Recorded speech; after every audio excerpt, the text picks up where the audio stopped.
that boom, boom, boom. Gotta get that boom. This is Dunc Holder on Sports 1280 New Orleans. Welcome back to the show. Missed any of it, sports1280.com. And Jeff, we'll probably dive more into this in hour number 2. But look, every offseason, it's list time, and I do. And I'm not sure if you personally did one, but I feel like I've done the last 4 or 5.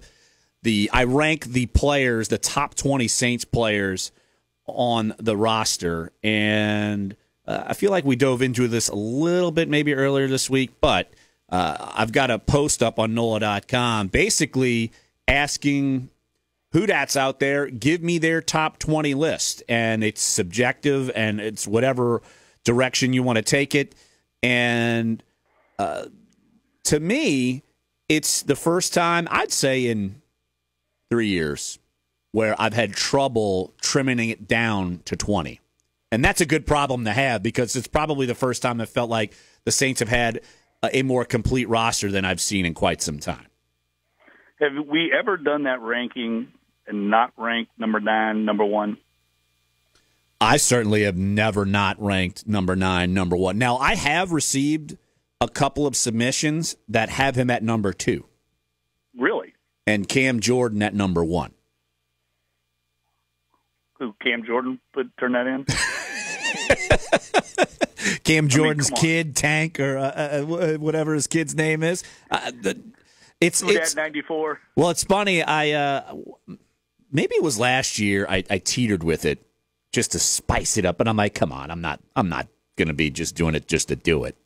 That guy, yeah. Yeah, don't be that guy. That's what they do on Skip Bayless or whatever. Just do something to stir the pot. Screaming yes. I do think you could make an argument.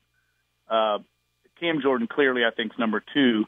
I think you could make an argument for the number 3 guy between Mike Thomas and Marshawn Lattimore. I think Marshawn Lattimore is really good. I think he might be better at his position than Mike Thomas is at his, if that makes any sense.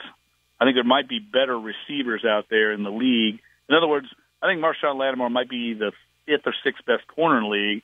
I don't know if Mike Thomas is the 5th or 6th best wide receiver. I think he's up there, but I don't know. Really? You don't think Mike Thomas is, say, the 5th or 6th best receiver? You don't think so? No, I don't think so. I mean, you start with Odell Beckham Jr., Julio. Where else do you go? Yeah, Julio Jones. Antonio Brown. Right. I think Mike Thomas is very good. I think he plays with an incredible quarterback that helps him a little bit. If you put Mike Thomas on the Jets, I don't know how great he would be. Well, I think Marshawn Lattimore would be great on the Jets.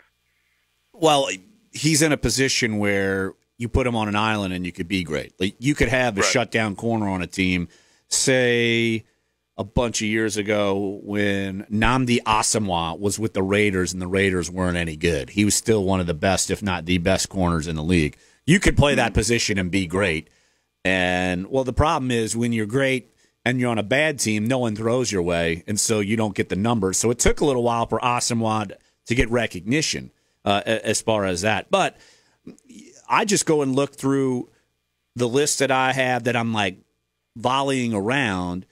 And, look, we shared it through the office, a few of us, and I have people that you can ponder that I didn't have on my original list, and you're saying, no, this guy's got to be way on the list. And I think that's just something that, boy, if you're a Saints fan, you got to feel good about, where you're thinking, man, I'm juggling. I could put this guy at 15 or take him off the list, or I could put number 12 as number 8 and feel good about it because there's so much good young talent on this roster that, look, I think the expectations should be sky high for this team. I don't think anyone's going to deny that. Who do you think? This is a question I have that I'm going to ask the next 2 weeks when I get out of the Saints camp. Who is the player that might not be in your top 20 that this year might emerge and make it next year? Well, I think I don't want to give away who's in my top 20 and who's out of my top 20 because I could immediately answer one player right now that I'm not going to put in my top 20 who could easily jump. Yeah, because every year there's a guy like that emerges, whether it's through playing time, whether it's through opportunity, that makes his case. Ken Crawley's a good example. Ken Crawley, a year ago, you wouldn't have had, I don't think, in your top 20. Well, Alvin Kamara was not in my top 20. Adrian Peterson was at number 11. I vomited almost when I saw that in my last year list. He was at 11. What's the matter with me? I get an F for that. I get an F. Awful. No. I mean, we didn't know. We did what not Adrian know. Peterson's going to be. But there's always a guy that emerges like a King Crawley, and it's going to be interesting to see. I'm not a big King Crawley fan.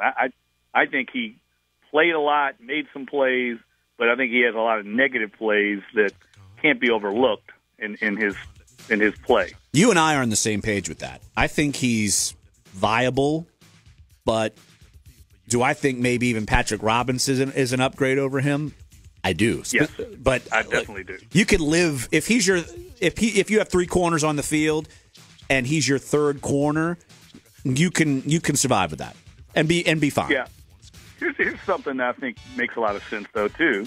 Use your list or maybe the criteria of like who's indispensable. If Marshawn Lattimore goes down on this team, they could be in trouble. Very true. Hour number 1 is up. Hour number 2 is on the way. We'll talk with WDSU TV Scott Walker. Hour number 2. Come on back. Sports 1280, NOLA.com, the iHeartRadio app. Dunc Holder.